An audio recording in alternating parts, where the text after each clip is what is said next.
let's dive into your background a bit to start here. Talk to me about, obviously you played high school in Seattle, but what did you do to get into football? When did you first start getting into football?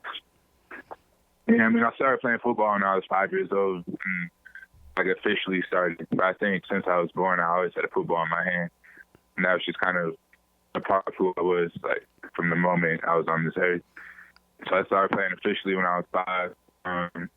Started training for it when I was 6.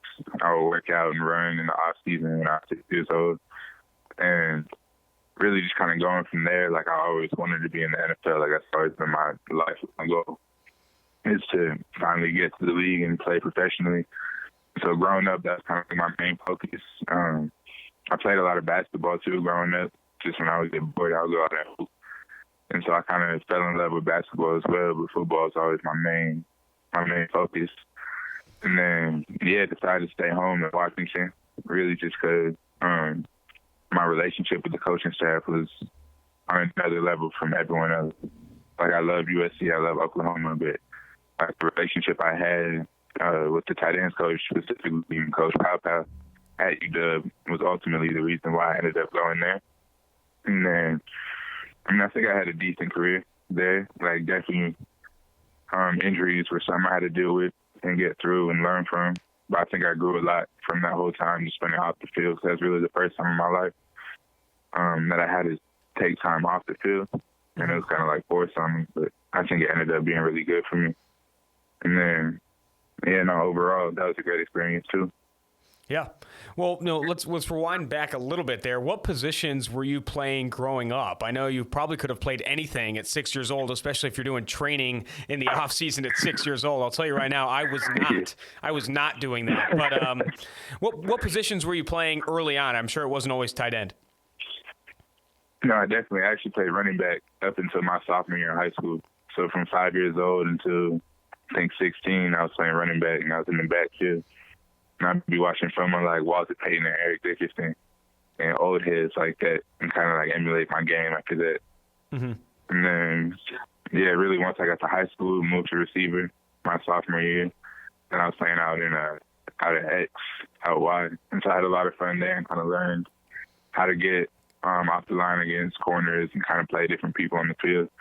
And then, transition to college, that's when I went to switch to tight end, actually. Nice, man. Well, let's get back. I want to talk about your combine. I appreciate you diving a little bit into, how you went to Washington, obviously Seattle guy, but let's get into this combine here. Came in at 6'2", 248 pounds. Let's start there. At Washington, you were listed, I think, under 240 pounds for some of the games that you were there. Did you have to bulk up to get to 248? What went into that number? No, actually, I just ate really good. I ate really healthy. And at UW, I would try to eat healthy, but I didn't really have the funds to really do that consistently. Mm-hmm. And so during my little off-season training prep, I had really 4 meals a day that were really healthy, really just good for my body, and just kind of cleaned my whole system out. Made it so really the only thing in my body was helping it. And ran out of fat, didn't have a lot of fat, which is kind of a good weight for me, I think. Nice. And what weight did you play on in your last year at Washington? Really, it fluctuated anywhere between 235 and 240. Okay. Just in that area. What was your, give me the fast food, what's your junk food addiction there you had at Washington? It said you're eating bad. I needed to know what you were diving into. I use those for sure. The fried chicken there was incredible. Nice, man. Incredible. I do love fried chicken. I can get on board with that.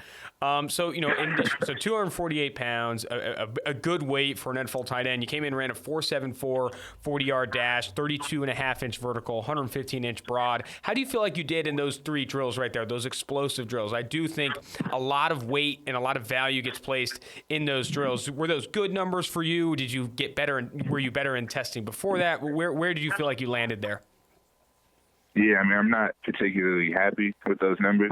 I expected a lot more of myself, and I've put up better numbers than that in the past, and so definitely not happy. But I think everything happens for a reason. Mm-hmm. And I definitely think, going into the arm field drills, I think I was really successful in those. Just in my route running and my catching. I think I was really smooth on the field. But, yeah, definitely, the numbers aren't what I hope to put up, but, they aren't awful either. So I'm not really mad at it. Just keep moving forward. Do you plan to retest in any of those drills at Washington's Pro Day? I don't think I will. Okay. Understood. Well, with that being said, what's your opinion of that? I think so much of the 40-yard dash, it gets all this hype on NFL Network and those things, but a lot of that is technique and start. What's your opinion of these, like this athletic testing, the underwear Olympics, as many call it? The NFL evaluators don't put a ton of stock into it, but fans seem to love it. What's your opinion of this testing? Do you think it's very indicative of the player you are, the player that people are with these drills and with this testing? I mean, I don't know if they translate directly on the field. So, like, they give, like, little benchmarks. And so, like, you're very, so to speak, like, if you want to jump ball situation, like, how high are you going to jump? Like, that's what that kind of test. So, if you're in the open field, like, how much separation are you going to be able to create from defenders with just your speed? I think that's what the 40 kind of looks to. And so, like, it's not football exact drills, but, like, it could translate onto the field. And so I could see how there could be some importance, in the test. Yeah. So when you were talking to NFL teams, what was kind of the majority of that conversation? What were they trying to find out about you? Is it your background? Is it your on-field play? Do they throw plays up and have you break down the X's and O's? Talk to me about those meetings.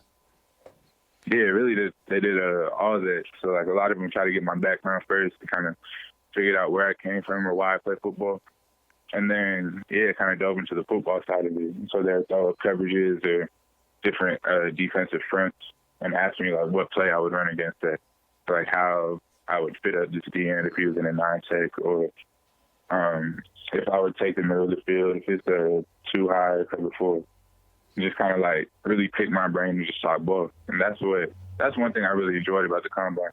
It's just talking in ball with all these professionals, like, everyone whose life is just football and who's, like, really successful in the game of football and knows everything about it. Just being able to talk ball with them and, like, learn a lot of new stuff. So that's a lot of fun for me. Yeah, I think, reading scouting reports, I think people want to highlight you as a move tight end, maybe a tight end that can't block at the next level. Not a complete tight end is something I see in some scouting reports for you. What's your opinion of that? What do you say to people, that say you can't block at the next level, and how do you approach that?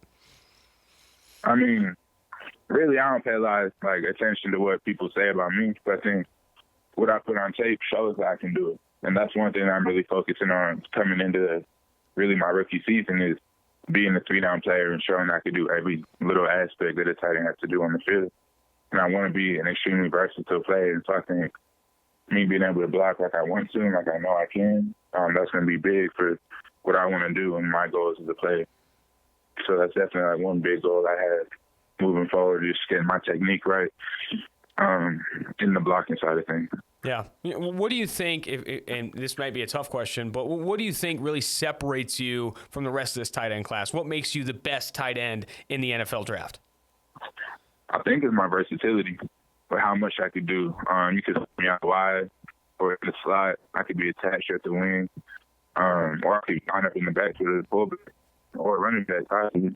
So I could do anything on the offense that the coach would ask me to do. And I think I could do it at a high level. And so really, I think my versatility is what separates me and puts me apart. Yeah.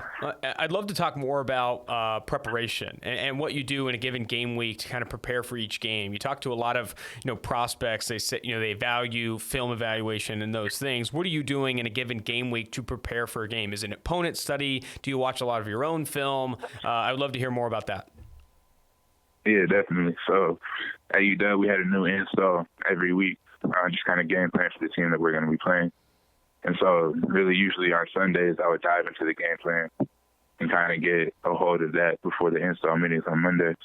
And then throughout the whole week, I just be watching film on the defense I'm about to be playing, and the safeties and the corners and the linebackers, they're going to be matching me up, kind of get a feel for their tendencies or what they like to do in certain coverages, so I can kind of depict it when I'm on the field.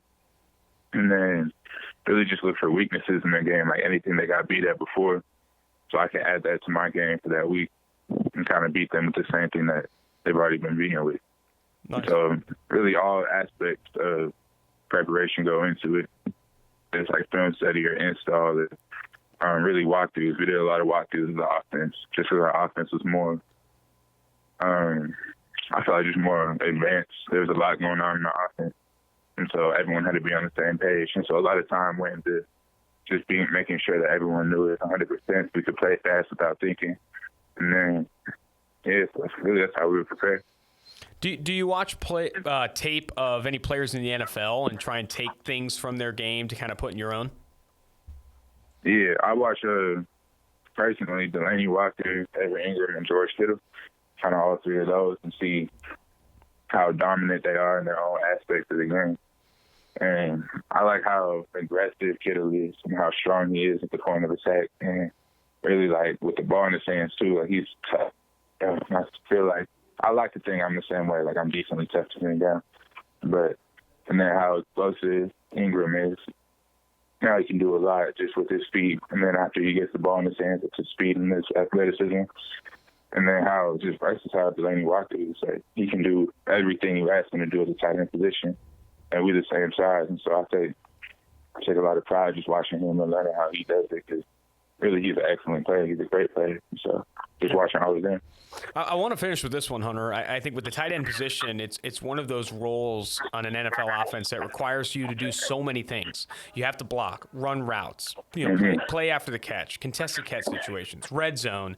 I think in the NFL today, you see some of the best tight ends are great route runners and great after the catch. The Travis Kelce's, George Kittles of the world. What kind of value do you put in at the tight end position to make plays after the catch, make plays with the ball in your hands? Yeah, I mean, I definitely think that's a huge part of my game.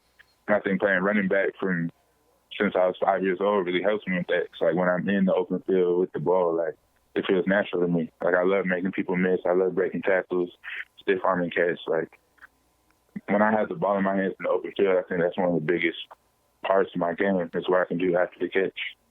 And so really like moving into the NFL, like I'm excited to keep that moving and keep moving with that, and really just keep being explosive with the ball in my hands.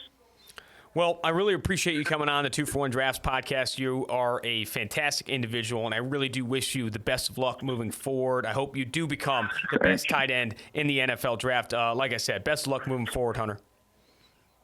I appreciate that. Thank you so much. Thank you. Have a good one. You too. Bye.